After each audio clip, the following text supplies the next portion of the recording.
Hello dear, अस्सलाम वालेकुम। तो आज आपका भाई दोबारा आपके सामने एक नई वीडियो में हाजिर है। जिस तरह कि हमें पता है कि आज हमारे पास दूसरा दिन था ईद का, और ये मैं वीडियो बना रहा हूँ तकरीबन रात के 12:30 बजे। तो अब तीसरा दिन से ईद का स्टार्ट हो गया। तो सबसे पहले आप लोगों को मेरी तरफ से दिली तौर पर ईद मुबारक। और आज का एजेंडा क्या है हमारा? आज का एजेंडा ये है कि हम अपना रिटर्न ऑन इन्वेस्टमेंट कैलकुलेट कर रहे होंगे लॉन्गर पीरियड पे। जिस तरह कि आप लोगों को पता है कि हम एक इन्वेस्टर हैं और हम लॉन्गर पीरियड को ज़्यादा प्रेफर करते हैं रादर देन शॉर्टर ट्रेड्स या स्विंग्स। तो उसके लिए मैंने एग्जांपल लिया कोलगेट की। ठीक है, तो अब मैं कोलगेट का आरओआई आपको दिखाऊंगा कि उसको कंपेयर करूंगा गोल्ड से। ठीक है, तो अगर तो हम यहाँ पे देखें गोल्ड रिटर्न रेट कैलकुलेटर, यहाँ पे हम कैलकुलेटर लिख लेते हैं गोल्ड रिटर्न रेट कैलकुलेटर। तो अब हम सबसे पहले जाते हैं इस वेबसाइट पे गोल्ड रिटर्न कैलकुलेटर पे। अच्छा, मैं गोल्ड को क्यों कंपेयर कर रहा हूँ? क्योंकि मोस्टली लोग कहते हैं कि भाई गोल्ड एक सेफर इन्वेस्टमेंट है, हमें गोल्ड को एक्यूमुलेट करना चाहिए, गोल्ड एक बहुत अच्छी इन्वेस्टमेंट है हमारे लिए, और गोल्ड ने इतना रिटर्न दिया है। हमने 2002 में 4000 तोले का गोल्ड खरीदा था और आज वो 1.5 लाख का है। तो इस तरह के लोग एग्जांपल्स दे रहे होते हैं। ठीक है, तो ये सिर्फ वीडियो हमारे उसके लिए कि हम सारा कुछ कंपेयर कर सकें कि हमें कितनी चीज़ें क्या क्या इन्वेस्टमेंट दे रही होती हैं। ठीक है, अब यहाँ पे गोल्ड कैलकुलेट करने से पहले मैं inflation rate in Pakistan every year ये निकालता हूँ। ठीक है, और उसकी कोई मुझे स्टेटिस्टिक का वेबसाइट के stats सही होते हैं। तो अच्छा, अब हम ये करते हैं ना, तो यहाँ पे हमारे पास हर ईयर का आ जाता है आपके पास डाटा कि पाकिस्तान का इन्फ्लेशन रेट कितना था और क्या क्या है। अच्छा, अब मैंने इस पे ऑलरेडी मैंने इसको कैलकुलेट किया था, तो इसका एवरेज जो बनता है ना वो तकरीबन तकरीबन आपका 9 10 11 12 9 10 11 इतना इतने परसेंट बनता है। ठीक है, अब हम ये क्या करते हैं कि हमें पता है कि एक एवरेज इंटरेस्ट रेट पाकिस्तान का हमारे पास 10 से 11% है। इसका मतलब जितनी भी हम इन्वेस्टमेंट्स कर रहे हैं ना, तो उस इन्वेस्टमेंट्स का return rate at least inflation से ज़्यादा होना चाहिए, तो ही हमारा पैसा सेफ है। ठीक है, अब इसकी एग्जांपल इस तरह ले लें कि आज सपोज घी का एक डब्बा 1000 रुपये का मिलता है सपोज। ठीक है, और अब 10 साल बाद वो घी का डब्बा मिलता है 10,000 का। ठीक है, तो अब आपका इन्फ्लेशन रेट सही सपोज आज हमारे पास मिल रहा है 1000 का, और 10 साल बाद हमें हमारे पास मिल रहा है 2000 का। ठीक है, तो मतलब 10% से हर साल इंक्रीज हो रहा है वो घी का रेट। तो हमारे पास घी का रेट 10 साल बाद 2000 होगा। इसका मतलब कि 10 साल में एवरेज इन्फ्लेशन रेट हमने 10% का लगाया है। तो वो 1000 का घी का डब्बा अब हमारे पास 2000 का होगा 10 साल में। ठीक है, तो एवरेज रिटर्न जो इन्फ्लेशन रेट है वो हमारे पास 10% का बनता है इन सारी वैल्यूज को ऐड करके, सम करके और डिवाइड करके। ठीक है, तो अब हमने क्या करना है? अब हमारे पास एट लीस्ट जो इन्फ्लेशन को बीट करे ना हमारा कोई एसेट, तो वो एसेट मेंटेन रखना है अपने पास। इन्फ्लेशन हमें देखते हैं 10% है। अब हम जाते हैं कि सपोज गोल्ड आपने क्यूमुलेट किया, गोल्ड आपने क्यूमुलेट करना स्टार्ट किया 2014 से, मतलब, और 2024 तक आपने क्यूमुलेट किया। ठीक है, मतलब 10 साल हो गए। अब मैंने आपको क्या बताया था? कम से कम 10% से ज़्यादा होना चाहिए हमारा रिटर्न रेट। अब हम कैलकुलेट करेंगे ना, तो हमारे पास इसने सारी वैल्यूज बता दी है। इसमें जो हमारा टोटल रिटर्न है ना, वो हमने देखा है कि हमारे पास 83.43% का है। ठीक है, तो एनुअलाइज रिटर्न रेट इसने यहाँ पे बता दिया 6.20% का एनुअलाइज रिटर्न रेट। लेकिन हम फिर भी हम अपने तसल्ली के लिए, दिल की तसल्ली के लिए खुद कैलकुलेट कर लेते हैं।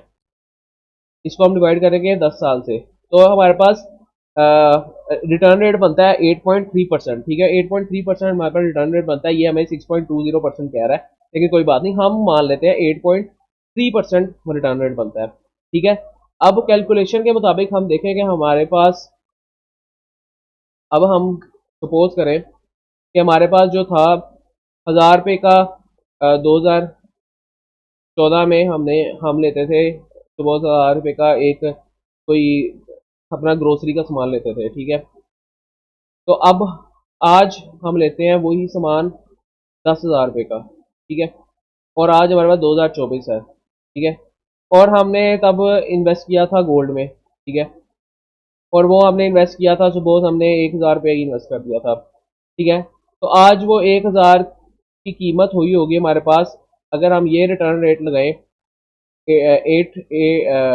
8.3% का, तो वही हमारे पास आज 1,000 हुआ होगा, 1,830 रुपये। ठीक है, सॉरी ये 2,000 था। ठीक है, अच्छा मतलब डबल हो गया ना 10 साल में, आपकी ग्रोसरी डबल में आप ले रहे हो। ठीक है, तो अब क्या कर रहे हो आप, आपने देखा है कि भाई जो आपने इन्वेस्ट किया था 10 साल बाद उसकी वैल्यू है 1,830 रुपये, लेकिन जो आप उस जमाने में 1,000 रुपये का सौदा खरीदते थे आज वो 2,000 का खरीदते हो।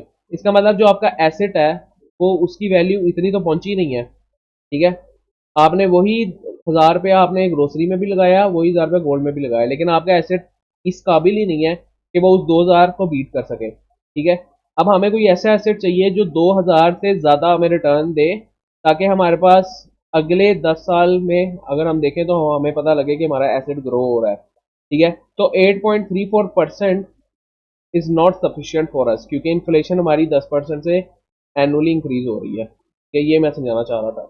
तो अब हमें कोई ऐसा, गोल्ड को हमने रख दिया साइड पे, अब हमें कोई ऐसा हमें कोई रिटर्न रेट देखते हैं कि जो हमारे लिए एक एक्सेप्शनल है। ठीक है, अब हम देखते हैं कोलगेट का रिटर्न रेट। अब हमने सिंपल जाना है सरमाया आर ओ आई कैलकुलेटर में, हमने सरमाया आर ओ आई कैलकुलेटर खोलना है साथ।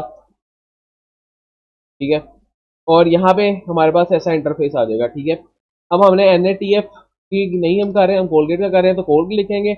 इन्वेस्टमेंट हमने स्टार्ट की थी 2014 में। ठीक है, और हमने सपोज करो, हमने वही एग्जांपल लेते हैं कि हमने 1,000 रुपये के स्टॉक्स खरीदे थे, 1,000 रुपये के स्टॉक्स खरीदे थे। ठीक है, और हमने खरीदे थे किस प्राइस पे, अब किस प्राइस पे खरीदे हैं, तो 2014 में खरीदे, तो हम उस 2014 का चार्ट देख के खोल लेते हैं, खोल के देख लेते हैं कि वहाँ तब हमें कितनी प्राइस पे हमें ये स्टॉक मिल गए थे। ठीक है, कोलगेट का।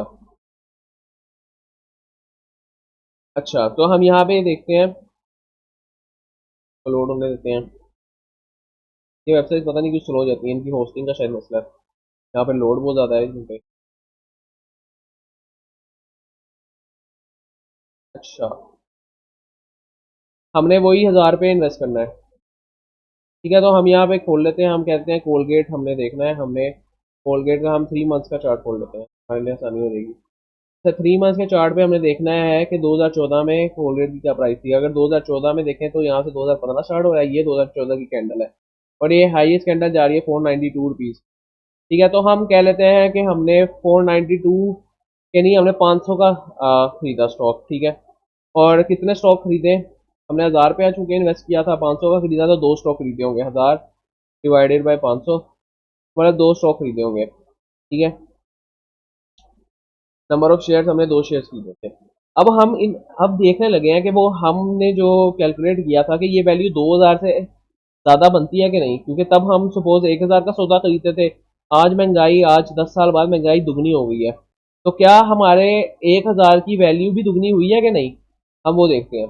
अगर यहाँ पे हम कैलकुलेट करें ना, तो ये सारा हमें दे देगा, आपका सरमाया कैलकुलेटर ये सारा हमें दे देगा, कितने डिविडेंड्स मिले थे, कितनी परसेंटेज के साथ मिले थे, और आखिर में आप जाएंगे तो आपकी टोटल वैल्यू आएगी 13,000 की। ठीक है, इसका मतलब यह है आपने 10 साल पहले अगर 2 शेयर भी खरीदे होते 500 की प्राइस से, मतलब 1,000 रुपया भी इन्वेस्ट किया होता, तो आज आपके जो टोटल वैल्यू होती वो 13 गुना हो गई होती उस प्राइस की। इसका मतलब 10 साल के अंदर आपका जो सारा इन्वेस्टमेंट है वो 13 गुना हो गई होती। ठीक है, इसमें से 1,268 हमें तो सिर्फ डिविडेंड ही मिल गया, इसका मतलब वहीं से हमारा सारा पूरा हो गया, हमारी इन्वेस्टमेंट वहीं से पूरी होगी।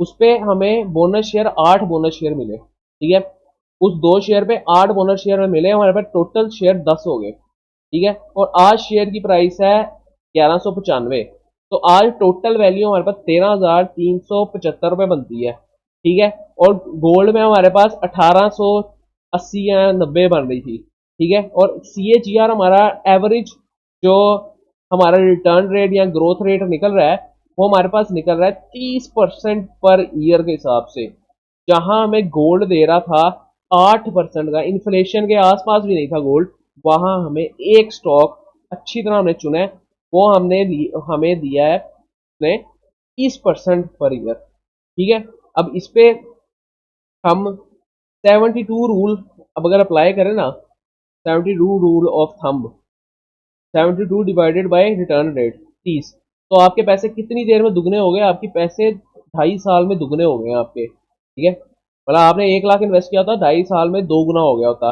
कोई म्यूचुअल फंड कोई आपको इस तरह का इन्वेस्टमेंट देता है? कोई म्यूचुअल फंड आपको पर ईयर ग्रोथ रेट इतना देता है कि आपके पैसे इतने दुगने हो? ठीक है, 2.5 साल में नहीं देता। मैक्सिमम भी जो म्यूचुअल फंड्स देते हैं वो 15 से 20% के दरमियान दरमियान देते हैं। ठीक है, तो आप ये मैं आपको समझाने का मकसद ये है कि ये आपका जो पाकिस्तान स्टॉक एक्सचेंज है ना, ये काफ़ी लोग कहते हैं स्कैम है, ये है वो है, बट इसका फ़ायदा ज़्यादा है। ऑब्वियसली आप फ़ायदा तो अगर आपने अक्ल है, फ़ायदा तो किसी भी सूरत में कमा सकते हो, लेकिन फ़ायदा इसका ज़्यादा है लॉन्ग टर्म में। ठीक है, जो जिसके पास हिम्मत नहीं है लॉन्ग टर्म के लिए इसको होल्ड करने की, वो मैं कह रहा हूँ स्टॉक एक्सचेंज से निकल जाए। वो मेरा चैनल बेशक ना देखा करे। ठीक है, जो लोग कह रहे होते हैं पाकिस्तान स्टॉक एक्सचेंज एक स्कैम है, मेरे कमेंट्स में कह रहे होते हैं लोग पाकिस्तान स्टॉक एक्सचेंज एक स्कैम है, तो क्या ये आपको ROI कैलकुलेटर, ये मैंने आपके सामने प्रूफ दिखा दिया। ये सारा आपके पास प्रूफ है कि 2014 में कितना परसेंटेज डिविडेंड मिला था, 2 शेयर आपके कितने, ये 2020 में आपको बोनस मिला था, 1 शेयर एक्स्ट्रा हो गया था आपके पास। ठीक है, फिर 2000 आपके पास बोनस शेयर मिला, 2023 में दोबारा बोनस मिला है, फिर आपके 2 शेयर और हो गए हैं, फिर 2023 में दोबारा बोनस शेयर मिला है, 5 शेयर का 2 गुना हो गया, हर एक शेयर के मतलब एक बोनस और मिला है। तो आपको क्या चाहिए यार? और इस तरह आप कह रहे हैं कि ये एक स्कैम है। तो सिर्फ ये आपकी इंफॉर्मेशन के लिए मैं चीज़ें डालता हूँ। अगर आप लोगों को ये वीडियोस पसंद आती हैं तो ज़रूर must like subscribe and share. आपके कमेंट्स और लाइक से मुझे मोटिवेशन मिलती है, और मैं मजीद इस तरह की वीडियो बनाता रहूँगा। बाकी कमेंट्स में लोग जो मर्जी कहते रहें। नेक्स्ट टाइम के लिए भाई को इजाज़त दीजिए। अल्लाह हाफ़िज़।